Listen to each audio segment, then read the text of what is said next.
The air in Arthur Art Maxwell's modest suburban home, usually filled with the comforting echoes of everyday life, now hummed with a different kind of resonance, the profound, quiet hum of collective grief and respectful remembrance, a hushed testament to a life lived with unwavering integrity and service.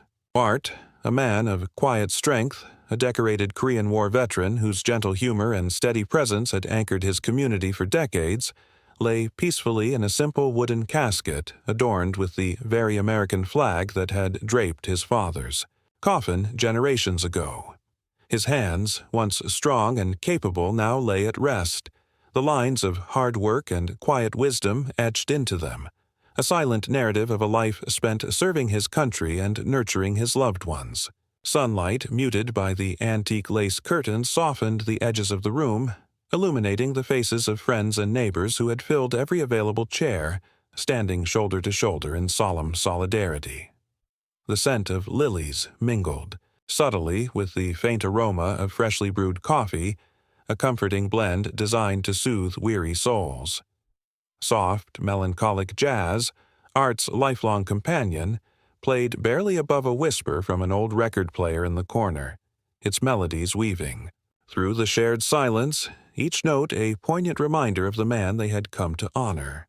On a small, polished table, a few cherished photographs, capturing Art in his crisp uniform, his vibrant youth, and tender moments with his beloved late wife, offered glimpses into the rich tapestry of his existence. His only daughter, Sarah, stood before the casket, her voice a fragile whisper, yet resolute as she began her eulogy. She spoke of his quiet resilience, his unwavering moral compass, the countless small acts of kindness that defined him, fixing a neighbor's creaky gate, offering a listening ear without judgment, sharing wisdom gleaned from a life experienced deeply. Each word was a delicate thread, meticulously weaving a tapestry of a life well lived, a life that had touched so many. Her young son, Ethan, clutching his grandmother's worn teddy bear, sat beside her, his small face a poignant mixture of confusion and sorrow, his wide, tear-filled eyes fixed on his mother, trying to comprehend the gravity of the moment. The room was a microcosm of the small-town America Art had dedicated his life to, a silent testament to the bonds he had forged. Grizzled farmers from the outskirts, jovial local shopkeepers, old comrades from the VFW post with their own etched memories of conflict, even children whose bicycles Art had tirelessly repaired. They had all come, drawn by genuine affection and respect. They exchanged whispered anecdotes, found solace in shared glances, and offered quiet, dignified support, a true community bidding farewell to one of its most beloved sons. It was a profound, deeply personal farewell, unfolding with the solemnity. It deserved a final act of reverence for a true American original. Then, almost imperceptible at first, a cold dread began to seep into Sarah's bones as she caught a flicker through the lace curtains. The distinct, pulsating rhythm of blue and red emergency lights, cutting through the serene afternoon like a harsh, discordant note. Before she could fully process the sight, a sharp, insistent rapping at the front door sliced through the sacred quiet, shattering the delicate peace of their farewell, a jarring intrusion that froze every person in the room. Who could it be? Why now? The immediate, chilling realization was that someone, a neighbor, had chosen this profoundly vulnerable and painful moment, this sacred final farewell, to lodge a complaint. The police officer, polite but firm, his uniform a stark contrast to the subdued attire of the mourners, explained the reason: a noise violation. Noise? During a quiet, respectful home funeral for a beloved war veteran? The sheer absurdity, the grotesque callousness of it, hung in the air, a suffocating insult to a man who had served his country with quiet dignity, and whose final moments on earth were now being desecrated by a petty act of unfathomable cruelty. The injustice burned, a raw, bitter taste in Sarah's mouth as she looked around at the faces of her grieving guests. Their sorrow now mingled with shock, disbelief, and a simmering, collective outrage at this inexplicable act of disrespect. This was not merely an interruption. It was a profound violation of a sacred space, an assault on the memory of a cherished hero, and an unforgivable desecration of a family's deepest grief. The sudden, jarring knock had already splintered the solemn peace, but the sight of two uniformed officers standing framed in the doorway solidified the nightmare into a grotesque reality. Sarah, her eulogy cut short, felt a cold knot tighten in her stomach. "Is everything all right here, ma'am?" The older officer, a man with tired but kind eyes, asked, his voice low, almost apologetic. "We received a complaint about a noise violation." Noise. The word hung in the air, an obscene echo against the hushed reverence that had filled the room moments before. "Noise violation?" Sarah repeated, her voice cracking, a raw edge of disbelief entering it. "My father, Arthur Maxwell, a decorated war veteran, is having his funeral. There's barely a whisper in here." She gestured around the room to the tear-streaked faces, the barely audible jazz, the flag-draped casket that stood as a stark, undeniable testament to the sanctity of the moment. The officers exchanged an uncomfortable glance, their professionalism warring with an obvious sympathy. "We understand, ma'am. We just have to respond to all calls. Can you tell us who lives next door?" It was then, as if summoned by the very mention of her, that a figure appeared at the edge of Art's meticulously manicured lawn, just beyond the privacy hedge. Mrs. Albright. Dressed impeccably in a crisp, pale blue pantsuit, her silver hair pulled back into a severe bun, she held herself with an almost regal, detached air. Her face, usually pinched and critical, seemed to harden further as her gaze swept over the solemn gathering, lingering for a moment on the police cruisers before settling, with an almost imperceptible sneer, on Sarah and the open front door. There was no sympathy in her eyes, no flicker of understanding, only a cold, almost triumphant satisfaction. It was as though she had orchestrated this very moment, a grand performance for her own vindictive pleasure. "Officer," Mrs. Albright's voice, surprisingly loud and crisp, cut through the somber atmosphere, carrying easily to the doorstep. "I believe that's my complaint you're responding to. The noise has been utterly disruptive. This isn't a concert venue, it's a residential neighborhood." Her words were delivered with the precision of a prosecutor, devoid of any human warmth, as if she were discussing a trivial inconvenience rather than a profound family tragedy. Sarah felt a surge of white-hot fury, a protective instinct for her father's memory rising above her grief. "Mrs. Albright," she managed, her voice dangerously low, "this is a funeral. My father served this country. There is no noise. We are grieving." The raw pain in Sarah's voice seemed to bounce off Mrs. Albright's impenetrable composure. The older woman took a deliberate step closer, her posture rigid, her gaze unwavering. "Grief is one thing, dear," she began, a condescending lilt in her tone that grated on every nerve. "But decorum is another. Your jazz music, for one, has been quite audible. And the coming and going of all these vehicles, parking haphazardly, it's quite the disturbance. My right to peace and quiet in my own home should not be violated, funeral or not." A collective gasp rippled through the mourners.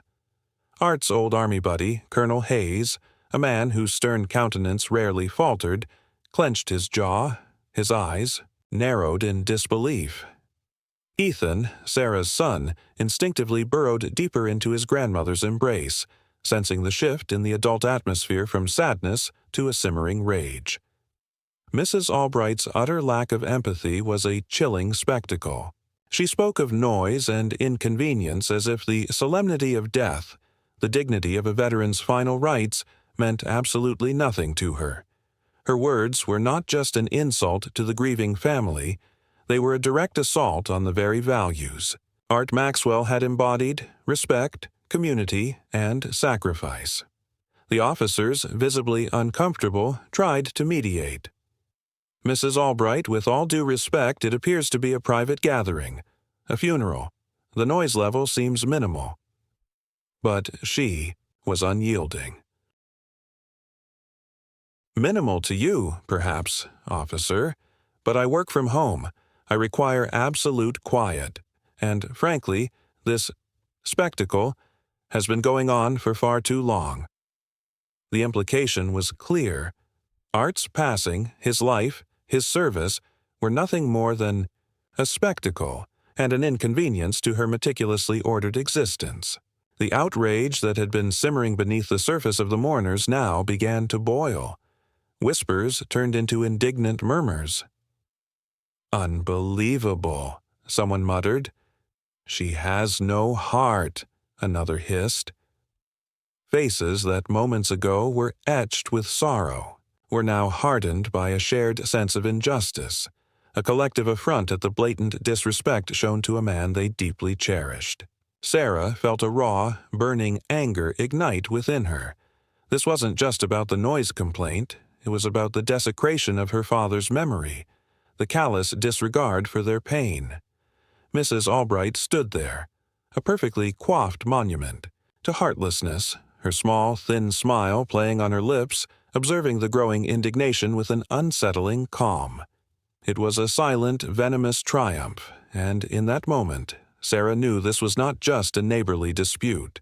It was a deeply personal attack, and it fueled a resolve in her that transcended grief, a fierce determination to ensure that her beloved war veteran father received the respectful farewell he so profoundly deserved, no matter what this cold, unfeeling woman tried to do. The air, once thick with reverent silence, now hummed with a palpable tension, a chilling residue left by Mrs. Albright's calculated cruelty and the police's uncomfortable presence. After the officers had departed with apologetic murmurs, the eulogies resumed, but the sacred spell was broken. Each heartfelt word, each soft note of jazz, felt tainted, undermined by the bitter knowledge that mere feet away a neighbor had actively sought to disrupt their final, vulnerable goodbye. The mourners, their grief now laced with disbelief and a simmering outrage, exchanged hushed, indignant whispers, their eyes occasionally darting towards the offending house next door, a fortress of cold indifference.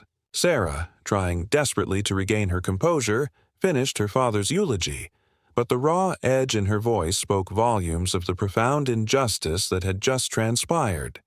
The farewell, intended to be a gentle transition, became a hurried, strained affair, the sacred quiet replaced by an aching, uncomfortable silence. As the last guests offered their condolences and departed, leaving behind a profound sense of emptiness, the small family remained. Sarah, her son Ethan, and her. Aunt Carol, Art's elder sister, who had traveled from across the country. The silence in the living room now felt heavy, burdened not just by sorrow, but by a fresh wound of betrayal. "I just don't understand," Sarah murmured, collapsing onto the sofa, burying her face in her hands. "How could anyone, on a day like this, for a man like Dad?" Her voice was muffled, thick with unshed tears. Aunt Carol, her own eyes red-rimmed, sighed, a long, weary exhalation. She reached over and gently rubbed Sarah's back. "That woman," she began, her voice tight with suppressed anger, "she's always been difficult. But this is beyond anything. It feels personal, doesn't it?" Sarah looked up, her brow furrowed. "It does. But why? Dad was so kind to everyone. He'd fix her fence if it blew down. He'd shovel her walk after a heavy snow. What could possibly make her hate him so much?" Aunt Carol's gaze drifted towards the window, settling on Mrs. Albright's pristine, unblemished house. "You wouldn't know the half of it, dear. Your father, bless his heart, he was too humble to ever make a fuss, too good to hold a grudge. But Mrs. Albright, she's a different breed entirely.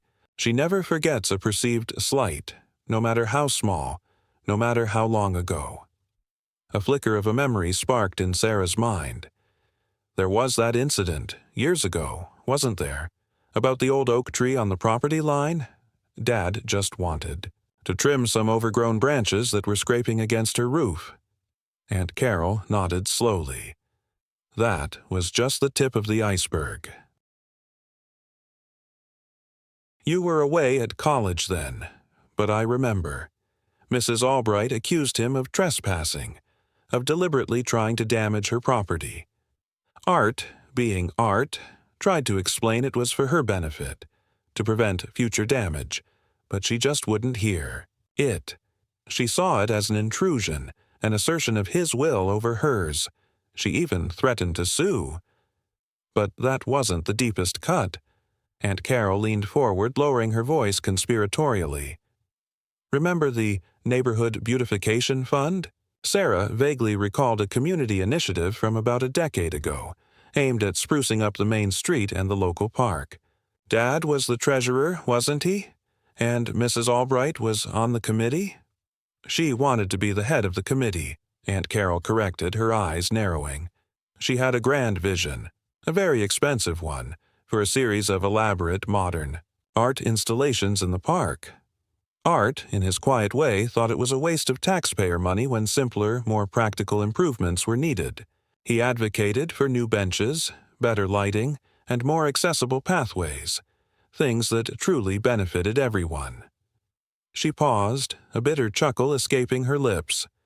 Mrs. Albright saw his practical suggestions as a personal attack on her artistic vision, a challenge to her authority. She dismissed his ideas as pedestrian and uninspired.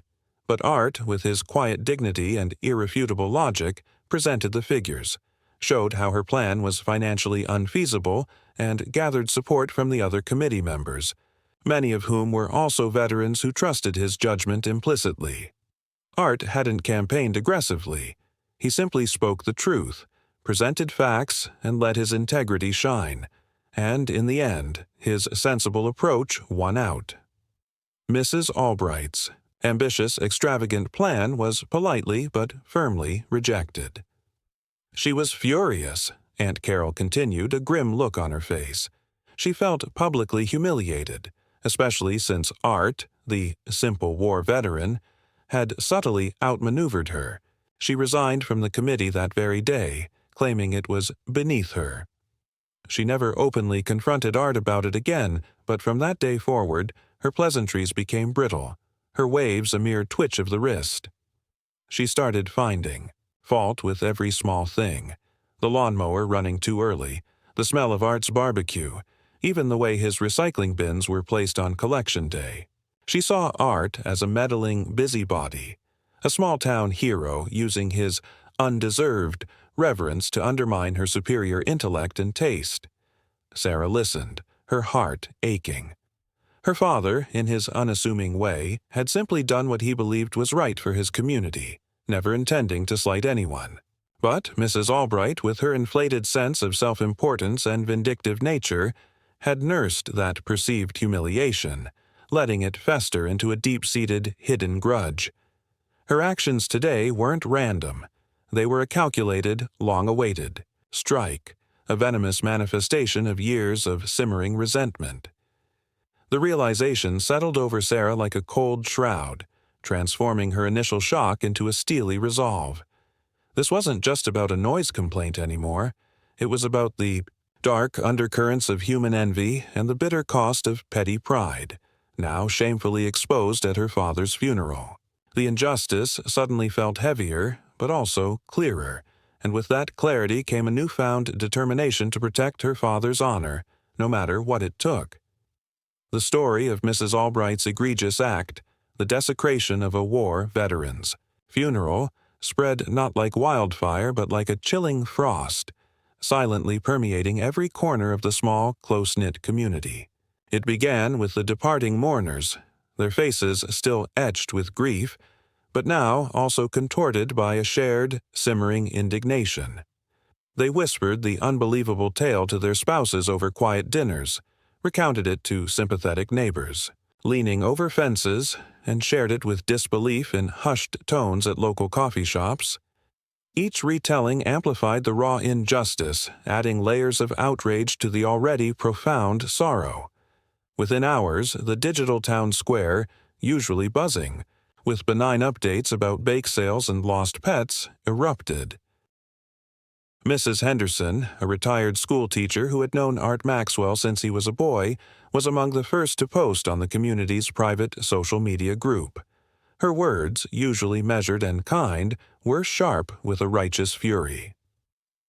"I witnessed something today that tore at the very fabric of our decency," she wrote, her fingers trembling over the keyboard. She recounted the police intervention, Mrs. Albright's callous remarks, and the shattered dignity of Art's farewell. The response was immediate and overwhelming. Comments flooded in, expressions of shock, anger, and deep personal offense. Unfathomable! A new low! How could someone be so heartless? The digital outrage quickly spilled into the real world.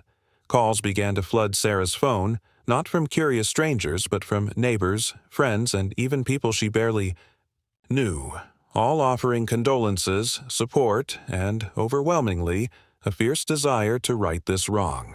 John Miller, the owner of the local hardware store where Art had spent countless hours advising on home repairs, was among the first to take tangible action. He arrived at Sarah's doorstep the very next morning, not with platitudes, but with an armload of supplies and an offer. "Sarah," he said, his voice gruff but sincere, "your dad fixed my irrigation system 3 times, refused payment every time, said it was neighborly duty. We're not letting some bitter old crow disrespect his memory. What do you need? A new fence? Anything. The community stands with you." He wasn't alone. Mrs. Albright's house, usually an emblem of sterile perfection, slowly became a focal point for the community's silent protest. One morning, Sarah woke to find dozens of small American flags, the kind given out at 4th of July parades, meticulously planted along the entire length of the property line that separated Art's home from Mrs. Albright's. Each flag was a quiet yet powerful assertion of respect for the veteran, a stark visual contrast to the neighbor's recent act of disrespect. Then came the flowers. Not just a few bouquets, but a steady stream of roses, lilies, and carnations, left on Art's doorstep, overflowing onto his porch, a spontaneous floral tribute from a grieving yet united community. They were accompanied by heartfelt cards, scrawled with messages like, "He touched our lives.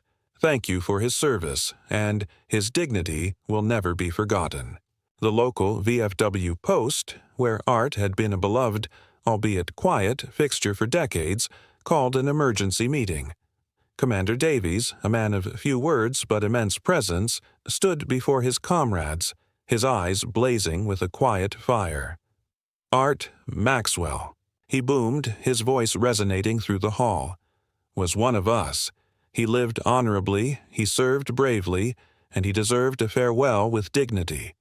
What happened yesterday was an insult not just to his family but to every man and woman who has ever worn this country's uniform." The consensus was unanimous.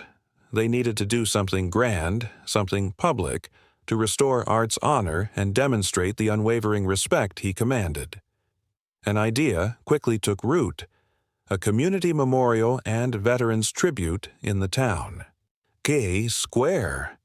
It would not be a protest against Mrs. Albright, but a celebration of Art, a powerful affirmation of his life and legacy that would dwarf the pettiness of her actions.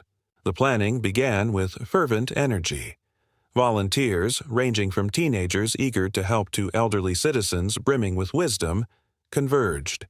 Local businesses offered their services, refusing payment. The town council, shaken by the widespread indignation and recognizing the deep well of community sentiment, swiftly granted permits and offered logistical support. News of the planned tribute spread even further, beyond the town's borders. A local news channel, catching wind of the unique and controversial circumstances surrounding the veteran's funeral, sent a small crew to cover the story, conducting interviews with Sarah, Aunt Carol, and several other community members. The reporter, clearly moved by the raw emotion and unity she witnessed, highlighted the sharp contrast between the neighbor's heartless act and the community's heartwarming response. She spoke of Art Maxwell's quiet heroism, his selfless service, and the outpouring of love that had risen in the face of such profound disrespect. As the day of the tribute approached, an almost palpable sense of anticipation filled the air. Banners were hung, adorned with images of Art from his service days and later life, alongside heartfelt messages of appreciation. The town square, usually a quiet hub, was transformed into a solemn yet vibrant space of remembrance. A small stage was erected, framed by a massive American flag that rippled gently in the breeze. On the morning of the tribute, the weather seemed to conspire with the community's resolve. A crisp, clear autumn day, sunlight bathing the square in a golden glow. People began to gather hours before the scheduled start, a sea of faces, some familiar, some unknown to Sarah, but all united by a common purpose. Veterans from neighboring towns, hearing the story, arrived in their uniforms, their medals glinting in the sunlight, forming an honor guard at the front. Children, holding small handmade signs that read, "Thank you, Art," and "Heroes deserve respect," stood quietly with their parents. The crowd swelled, far exceeding anyone's expectations, spilling out from the square onto the surrounding streets. A respectful hush fell as Commander Davies stepped onto the stage, his voice resonating with deep emotion. He spoke not only of Art Maxwell, the decorated soldier, but of Art Maxwell, the neighbor, the friend, the quiet pillar of their community. He shared anecdotes of Art's unwavering kindness, his integrity, his gentle humor. He spoke of Art's belief in the power of community, in looking out for one another. Then Sarah stepped forward, her heart pounding, but a newfound strength fortifying her. She looked out at the vast crowd, her eyes welling up not with tears of sorrow, but with profound gratitude and pride. She told them how Art had always said, "True strength isn't in how loud you can shout, but in how strong your roots are." And looking at the sea of supportive faces, she knew exactly what he meant. This community, these roots, were unbreakable. She spoke of the painful interruption at the funeral, acknowledging the malicious act without dwelling on it, but then shifted her focus entirely to the immense good that had risen from it. That act, she said, her voice clear and resonant, was intended to diminish my father, to disrespect his memory.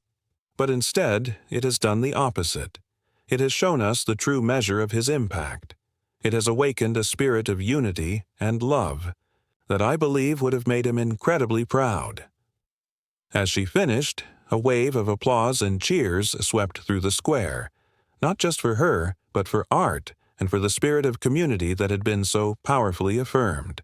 A local youth choir, assembled just for the occasion, sang a moving rendition of "America the Beautiful," their young voices soaring, filled with innocence and hope, a poignant contrast to the discord of the previous day.